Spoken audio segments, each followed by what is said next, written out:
రెండు చింతల భానుమతి గారు రచించిన ఒక చక్కటి కథ విందామండి. మంజుల బద్ధకంగా కళ్ళు విప్పబోతోంది. ఏమేవ్ నా బ్రష్ ఎక్కడుంది? ఇక్కడి నుంచి చోటు మార్చొద్దన్నానా? ఏ వరండాలోనో తగలేసుంటారు. ఏ కాకో ఎత్తుకుపోవటమో, లేకపోతే మన పిల్ల రత్నాలు కింద పడవేయటమో చేసుంటారు అని కేకలు పెట్టాడు సుబ్బారావు. అబ్బా! అక్కడే ఉంటుంది వెతుక్కోండి. నా పనులతోనే చస్తుంటే ఇంకా ఇదో సంత. నేనిప్పుడు రాలేను అంటూ విసుక్కుంది వసుధ. అబ్బా! పొద్దున్నే సుప్రభాతం మొదలు. ఈ ఇంట్లో ప్రశాంతత అనేది ఎప్పటికైనా వస్తుందా? అని విసుక్కుంటూ లేచింది మంజుల. ఒసేయ్ నా తుండుగుడ్డ, నేను వేసుకోవాల్సిన బట్టలు కనిపించి ఏడవ్వేం? నీకు 1,00,000 సార్లు చెప్పాను. నా బట్టలు ఎవ్వరూ ముట్టుకోవటానికి వీల్లేదని. నేనొక్కడినే ఈ ఇంట్లో డిసిప్లైన్డ్‌గా ఏడ్చేవాణ్ణి. నా వస్తువుల జోలికి వస్తే ఊరుకునేది లేదు అని కస్సుమన్నాడు సుబ్బారావు. చూడండి, మీ రామాయణం వినటానికి ఎవ్వరూ సిద్ధంగా లేరు. పని మనిషిని, వంట మనిషిని అన్నీ నేనే. ఈ ఇంటెడు చాకిరీ చెయ్యలేక చస్తున్నాను. ఇటు పుల్ల తీసి అటు పెట్టే నాథుడు లేడు. రోజల్లా వండి వాచటంతోనే సరిపోతోంది. వంట పని, ఇంటి పనితోనే సరిపోతోంది. అన్నీ నా ఒక్కదాని వల్ల కావడం లేదు. మీ పెద్ద కూతురు ఏమీ పట్టనట్టు ఉంటుంది. ఇక రెండోది, మూడోవాడు సరే సరి. రోజల్లా కొట్టుకోవటంతోనే సరి. నేను ఎవ్వరి కంప్లైంట్లు వినడానికి సిద్ధంగా లేను. పొద్దున్నే టిఫిన్ కాఫీతో పాటు వంట కూడా అవ్వాలి. నా నడ్డి విరిగిపోతోంది. ఎవరికి కావాల్సినవి వాళ్ళు జాగ్రత్త పెట్టుకోండి. నా వల్ల కాదు అంటూ పెద్ద దండకం చదివినట్టు అరిచింది వసుధ. ఏమే కోడలా, ఎక్కడున్నారర్రా? నా మొహాన కొంచెం కాఫీ చుక్క పొయ్యండే. నేనొక పెద్దదాన్ని ఇంట్లో ఏడ్చానని, నా అతీ గతీ పట్టించుకోవాల్సింది మీరేనని కొంచెం ఇంగితం కూడా మీకు లేదు అంటూ రుసరుసలాడింది సుబ్బారావు తల్లి. అబ్బబ్బా! వాళ్ళ మటుకు వాళ్ళు, ఈ ముసల్ది మట్టుకు ముసల్ది కాల్చుకు తింటున్నారు. కాసేపు కూడా ఇంట్లో ప్రశాంతంగా బతకనిచ్చేటట్టు లేరు అనుకుంటూ పక్క దిగి విసవిసా బాత్రూంలోకి వెళ్ళింది మంజుల. తయారై వచ్చేసరికి, ఏయ్ రమా, నా పెన్ను తీయొద్దన్నానా? మళ్ళీ ఇవాళ నా పెన్ను కనిపించడం లేదు. మర్యాదగా నా పెన్ను నాకిచ్చేయ్ అని అరిచాడు మంజుల తమ్ముడు భార్గవ. పోరా, నా పెన్నులో రీఫిల్ అయిపోయింది. అయినా ఈ పెన్ను మీద నీ పేరేమన్నా రాసుందా? నాకివాళ పరీక్ష ఉంది. త్వరగా వెళ్ళాలి. నువ్వెలాగూ అమ్మ కూచివి. కాకాపట్టి ఇంకో పెన్ను కొనుక్కో. ఇది నాకు కావాలి అంది రమ. చంపేస్తా నా పెన్నివ్వకపోతే అంటూ రమ జడ పట్టుకున్నాడు భార్గవ. చటుక్కున చేతిమీద ఫాట్మని ఒకటి కొట్టి పారిపోయింది రమ. ఛీ వెధవది, రోజూ ఇంట్లో రామరావణ యుద్ధమే. ఈ ఇల్లు వదిలి ఎక్కడికైనా ఎవ్వరూ లేని చోటికి పారిపోతే ఎంత బావుంటుందో అనుకుంటూ చురచురలాడుతూ డైనింగ్ టేబుల్ దగ్గరకు వచ్చి గబగబా ఉప్మా నోట్లో కుక్కుకొని టిఫిన్ డబ్బా పుచ్చుకొని బ్యాంకుకి హడావిడిగా బయలుదేరింది మంజుల. ఆఫీస్‌కి వచ్చి సీట్లో చేరబడగానే పక్క సెక్షన్‌లో అనిత రాధతో అంటోంది. ఏవండీ, కొత్త కాపురం ఎలా ఉంది? నాకు పెళ్ళయి 3 నెలలు అయింది గాని ఒక ముద్దు ముచ్చట లేదు. మా అత్తగారు ప్రతి దాంట్లో కలగజేసుకుంటుంది. బయటికి వెళ్ళాలన్నా ఆవిడ పర్మిషన్ లేకుండా కదలటానికి వీల్లేదు. వంట ఆవిడే చెయ్యాలి. వడ్డన ఆవిడే చెయ్యాలి.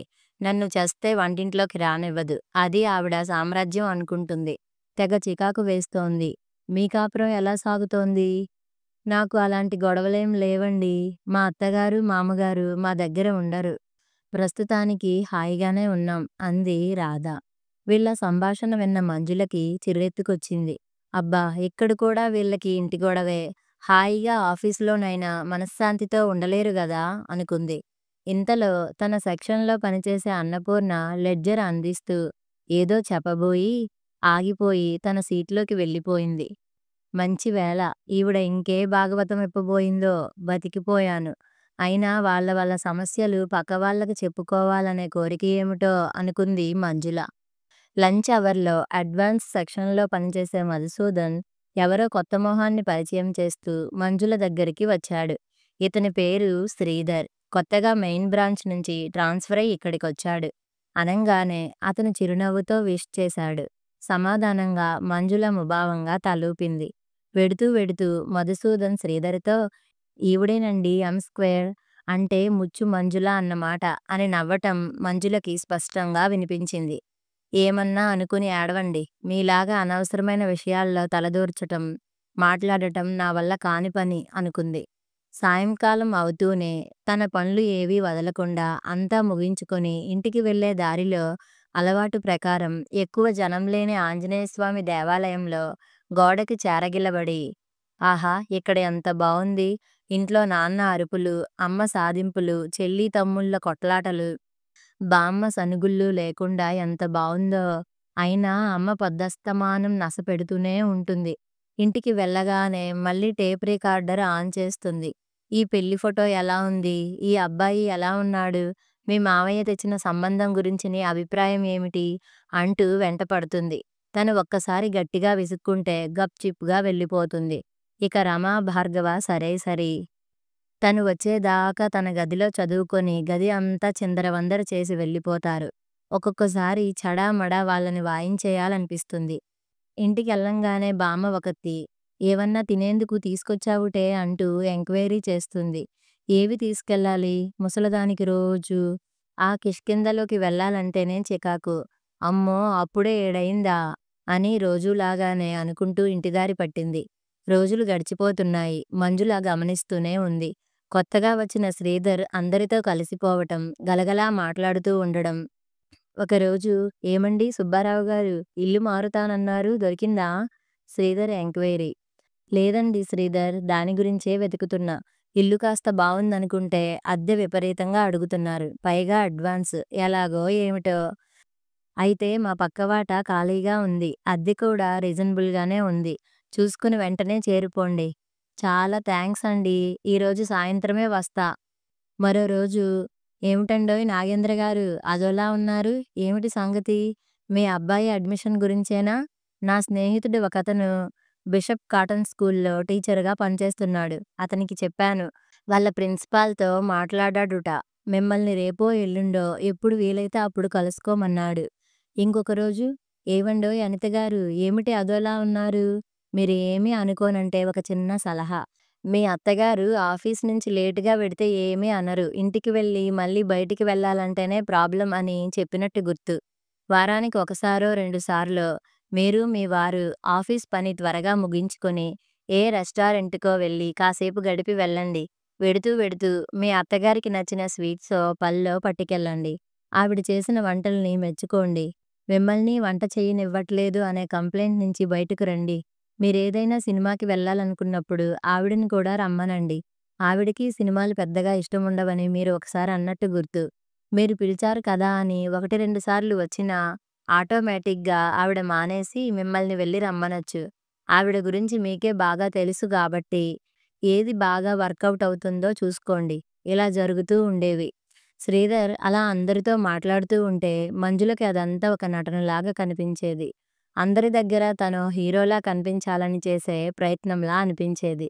ఏదో చిన్న హెల్ప్ లాంటిది చేసి అందరి దగ్గర నుంచి ఇంప్రెషన్ కొట్టేయటానికి గురుడు చాలా ప్రయత్నాలు చేస్తున్నాడు అనే భావనతో ఉండి అతని దగ్గరికి వచ్చినప్పుడల్లా ఏదో ఒక వంకతో పక్కకు తప్పుకొని వెళ్ళిపోతూ ఉండేది. ఒకరోజు పేమెంట్ క్యాషియర్ రాకపోవటంతో మంజుల క్యాష్ కౌంటర్లో కూర్చోవలసి వచ్చింది. సుమారు 11 గంటలకి 50,000 రూపాయలకి ఒక చెక్కు పాసై వచ్చింది. చేతిలో ఉన్న క్యాష్ సరిపోకపోవటంతో క్యాబిన్‌లోంచి బయటికి వచ్చి క్యాష్ ఆఫీసర్ సురేష్ దగ్గరికి వెళ్ళి క్యాష్ కావాలని అడిగింది. ఒకసారి ఆశ్చర్యంగా మంజుల వంక చూసి, అదేవిటండీ, పొద్దున్న 2,00,000 ఇచ్చాను. మీరింతవరకు చేసిన పేమెంట్స్ అన్నీ కలిపినా ₹1,00,000 కావు. మరి క్యాష్ ఎందుకు? అన్నాడు. ఈసారి ఆశ్చర్యపోవటం మంజుల వంతయింది.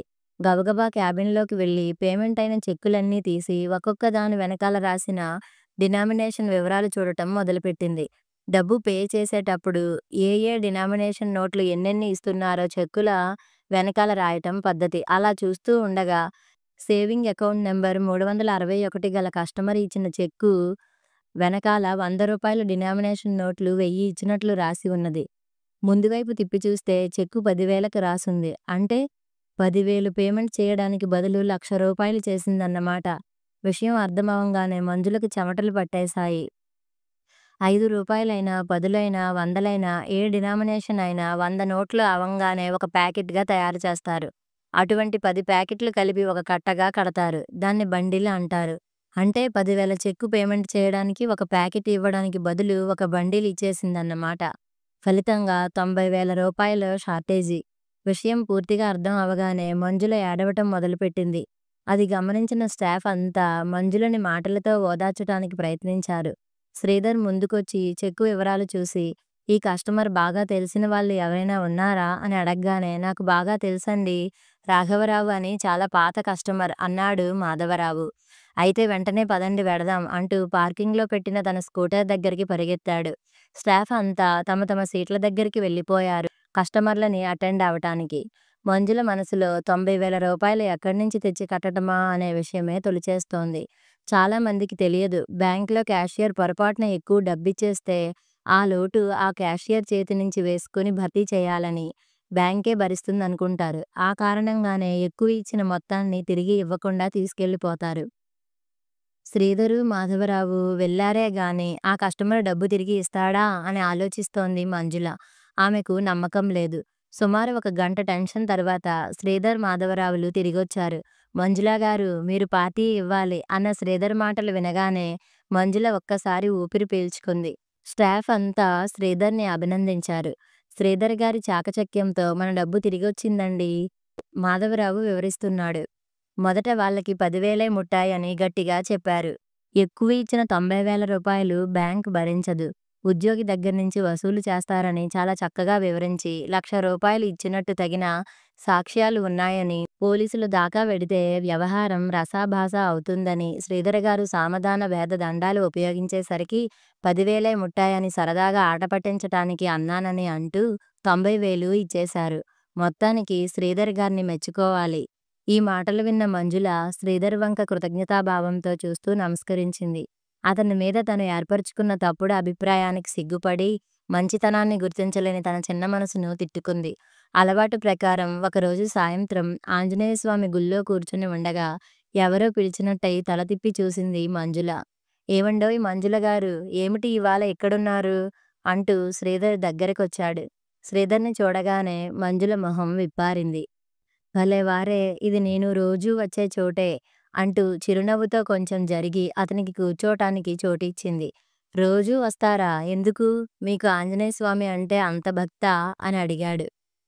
"భక్తి కాదు, చికాకు నుంచి తప్పించుకోటానికి, మనశ్శాంతి కోసం ఇక్కడికొస్తుంటాను" అంటూ మంజుల తన ఇంటి విషయాలు చుచాయిగా చెప్పింది. అంతా విని, "మీరు ఏమీ అనుకోకపోతే ఒక మాట చెప్తాను" అన్నాడు శ్రీధర్. "భలేవారే, చెప్పండి, ఏమీ అనుకోను" అన్నది మంజుల. ఇప్పుడు మంజుల దృష్టిలో శ్రీధర్ పట్ల గౌరవం ఉన్నది. చెప్పడం మొదలుపెట్టాడు శ్రీధర్. "నేను తప్పో రైటో తెలియదు గాని, ప్రశాంతత అనేది మన మనసు తాలూకు స్థితిని బట్టి ఉంటుంది. మనసు ప్రశాంతంగా ఉందనుకోండి, బయట ఎంత గోలగా ఉన్నా మనం హాయిగా ఉంటాం. మనసు అల్లకల్లోలంగా ఉంటే ఆలోచనలు కందిరీగల్లా చుట్టుముట్టి మన చుట్టూ వాతావరణం ఎంత ప్రశాంతంగా ఉన్నా మనం సుఖంగా ఉండలేం. మీరు పరిస్థితులను ఎదుర్కోవటానికి బదులు వాటి నుంచి పారిపోయి మనశ్శాంతి కోసం బయట వెతుక్కుంటున్నట్టు అనిపిస్తోంది.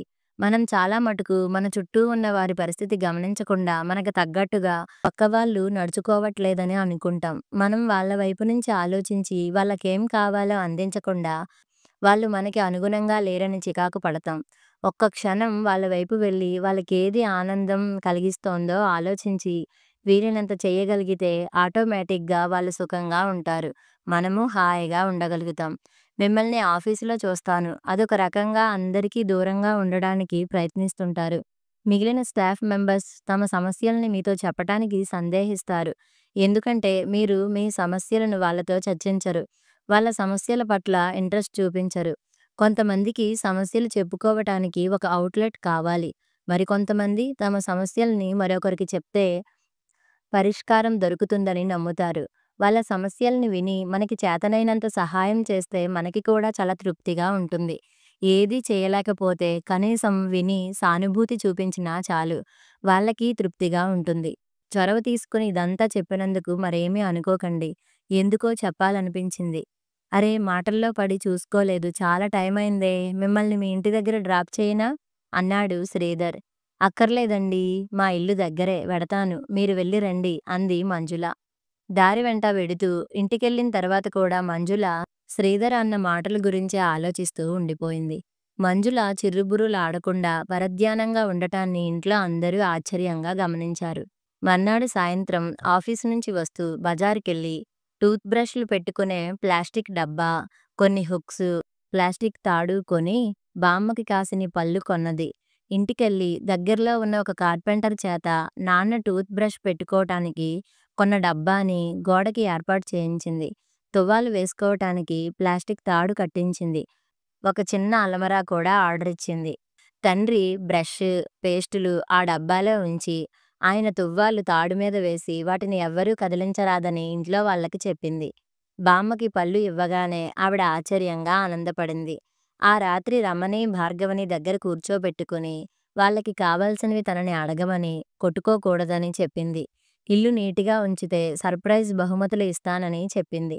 మర్నాడు ఉదయం రోజూ కంటే ముందరే లేచి పలహారానికి కావాల్సినవి రెడీ చేసి ఆ రోజుకి కావలసిన కూరలు తరిగిపెట్టింది. అమ్మా, రేపటి నుంచి ఇల్లు ఊడ్చి తుడవటానికి, బట్టలు ఉతకడానికి ఒక పని మనిషిని పెడుతున్నాను. నువ్వు కేవలం అంట్లు తోముకుంటే చాలు అని మంజుల అంటూ ఉంటే తల్లి ఆనందంగా చూస్తూ ఉండిపోయింది. బామ్మ అడక్కముందే ఆవిడికి కాఫీ కలిపి ఇవ్వటంతో ఆవిడ ఆనందంతో మా అమ్మే, మా తల్లే అని తెగ మెచ్చుకుంది. సాయంత్రం వచ్చేటప్పుడు రమకి, భార్గవకి చైనీస్ చెక్కర్, కొన్ని కామిక్స్ పట్టుకొచ్చింది. నెమ్మదిగా ఆఫీసులో అందరితో నవ్వుతూ మాట్లాడటం చూసి అందరూ కించిత్ ఆశ్చర్యపోయారు. తరువాత ఏదో రకంగా శ్రీధర్ మంజులను కలుసుకోవటం, 2-3 సార్లు రెస్టారెంట్‌కి వెళ్ళటం జరిగింది. అతనితో కబుర్లాడుతుంటే క్రమంగా అతని అభిప్రాయాలు మంజులకి నచ్చటం మొదలుపెట్టాయి. ఒక ఆదివారం సాయంత్రం కాలింగ్ బెల్ మోగుతుంటే మంజుల, ఎవరో చూడమ్మా అని పిలిచాడు తండ్రి సుబ్బారావు. తలుపు తీసి ఎదురుగా ఉన్న శ్రీధర్ని, మరొక పెద్దాయన్ని చూసి ఆశ్చర్యపోయింది. ఇంతలో సుబ్బారావు వచ్చి, రారా వెంకటేశం, రావయ్యా శ్రీధర్ అని పిలుస్తుంటే మరింత ఆశ్చర్యపోయింది. కాఫీలు తాగడం అవగానే నేను వెంకటేశం అలా బయటికి వెళ్ళొస్తాం, మీరు మాట్లాడుతూ ఉండండి అని చెప్పి సుబ్బారావు ఆ పెద్దాయన్ను తీసుకుని బయటికెళ్ళిపోయారు. మీకిదంతా ఆశ్చర్యంగానూ, అర్థం కాకుండానూ ఉంది కదూ అన్నాడు శ్రీధర్ నవ్వుతూ. అసలు సంగతి వినండి. మీ నాన్నగారు, మా నాన్నగారు చిన్నప్పటి నుంచి స్నేహితులు. మీతో పెళ్ళికి నాకు ప్రపోజల్ తెచ్చారు మా నాన్నగారు. మీ గురించి వాకబు చెయ్యగా మీరు ఎవరితోనూ కలవరని తెలిసింది. నా స్వభావానికి విరుద్ధంగా ఉన్నట్టు అనిపించి నేను వెంటనే ఒప్పుకోలేదు. అసలు మిమ్మల్ని దగ్గర్నుంచి స్టడీ చేయాలనిపించి మీ బ్రాంచ్‌కి ట్రాన్స్‌ఫర్ చేయించుకున్నాను. మీతో మాట్లాడిన తర్వాత మీరంటే నాకు ఇష్టం ఏర్పడింది. మీకు నేనంటే ఇష్టమైతే మీ నాన్నగారి ద్వారా చెప్పించండి. మీరు కూడా నాలాగే నా గురించి ఒక అభిప్రాయానికి రావటానికి టైం తీసుకోవచ్చు. అక్కర్లేదు, నాకిష్టమే అంటూ మంజుల మనోహరంగా నవ్వింది. కథ సమాప్తం.